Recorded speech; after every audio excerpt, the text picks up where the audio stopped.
নমস্কার বন্ধুরা, এখন আমি যে রেসিপিটা দেখাচ্ছি এটা হচ্ছে মশলা মাশরুম রেসিপি। অনেকেই মাশরুম খেতে খুবই ভালোবাসে, কিন্তু এই মাশরুমটা কিভাবে বানাবে বুঝতে পারে না। তাই আমি মাশরুমের রেসিপিটা দিলাম। আর এই রেসিপিটা দেখে যদি তোমাদের ভালো লেগে থাকে তাহলে লাইক শেয়ার কমেন্ট করতে ভুলো না। আর এটা খেতে খুবই সুন্দর হয়েছিল। তোমরা একবার অবশ্যই এই মাশরুমটা এইভাবে বানিয়ে দেখো। তো আমার কালকেই মাশরুমটা নিয়ে এসেছিলো রাত্রে, তো আজকে সকালবেলা আমি এই মাশরুমটা করে নিলাম। আর আমার ছেলে মাশরুম খেতে খুবই ভালোবাসে।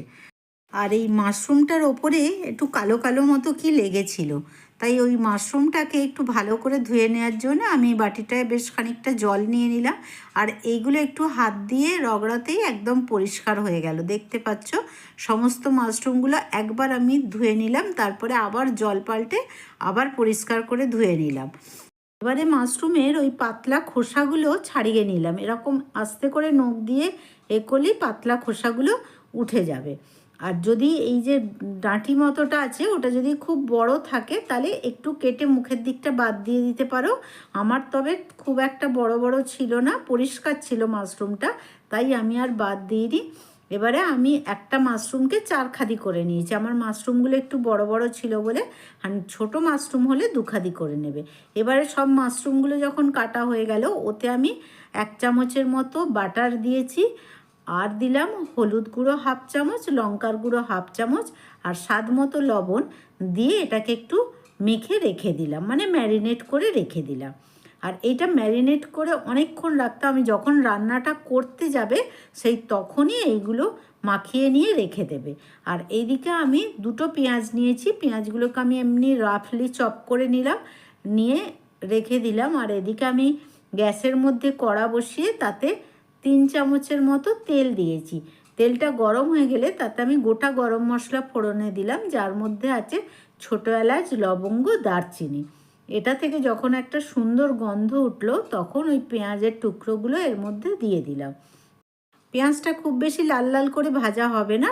পেঁয়াজটা যখন ট্রান্সপারেন্ট হয়ে এলো তখন ওর মধ্যে আমি একটা টমেটোকে কুচি করে রেখেছিলাম সেটা দিয়ে দিলাম। আর এই পেঁয়াজ আর টমেটোটা তাড়াতাড়ি নরম করার জন্যে এর মধ্যে আমি নুন দিয়ে দিলাম। দিয়ে এটাকে একটু ভালো করে নেড়ে নিলাম। যখন এটা একটুখানি নরম হয়ে এলো পেঁয়াজ টমেটোটা, তখন এর মধ্যে 2টো কাঁচা লঙ্কা দিয়ে দিয়েছি। এরপরে এর মধ্যে আমি দিয়ে দিলাম একটা ছোট বাটির 1/2 বাটি, মানে 1 চামচের মতো চারমগজ। আর দিয়েছি এতে ওই ধনে পাতার পাতাটা বাদ দিয়ে শুধু ডাঁটিটা, সেইটা এর মধ্যে দিয়ে দিলাম। দিয়ে ভালো করে নেড়ে নিলাম। যখন এই সব জিনিসগুলো নরম হয়ে গেল, টমেটো, পেঁয়াজ, ধনে পাতার ডাঁটি সমস্ত যখন নরম হয়ে গেল, তখন একটা আমি থালার মধ্যে এটা ঢেলে নিলাম ঠান্ডা করার জন্য।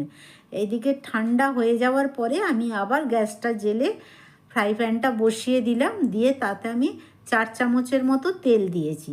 তেলটা গরম হয়ে গেলে ওতে আমি দিয়ে দিলাম আদা রসুনের পেস্ট 2 চামচের মতো। দিয়ে এই আদা রসুনটা ভালো করে একটু ভেজে নিতে হবে। আর এর মধ্যে দিয়ে দিলাম অল্প একটু লবণ।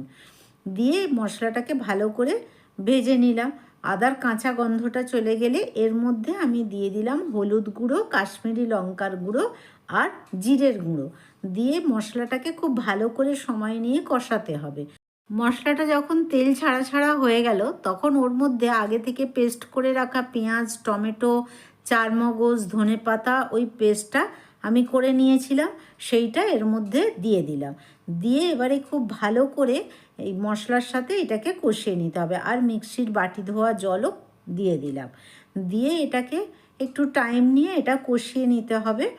মশলাটা যখন তেল ছাড়া ছাড়া হয়ে গেল, মানে তেলটা আলাদা হয়ে গেল মশলা থেকে, তখন এর মধ্যে আমি আগে থেকে যে মাশরুমটা ম্যারিনেট করে রেখেছিলাম সেই মাশরুমটা এর মধ্যে দিয়ে দিলাম। এটাকে মাশরুমটাকে আলাদা করে ভাজার কোনো প্রয়োজন নেই। এর মধ্যে দিয়ে কষিয়ে নিলেই এটা খেতে খুবই টেস্ট হয়। এরকমভাবে করলে টেস্টটা বেশি হয়। আলাদা করে ভাজতে গেলে মাশরুম থেকে অনেকটা জল বেরিয়ে যায় আর মাশরুমটা খুব ছোট ছোট মতো হয়ে যায়। তাই এর মধ্যে দিয়ে একবারে কষিয়ে নিলেই মাশরুমটার টেস্ট খুব ভালো হয়। এবার একটা ঢাকা দিয়ে দিলাম। এটা ঢাকা দিয়ে আমি 15 মিনিটের মতো রান্না করেছি।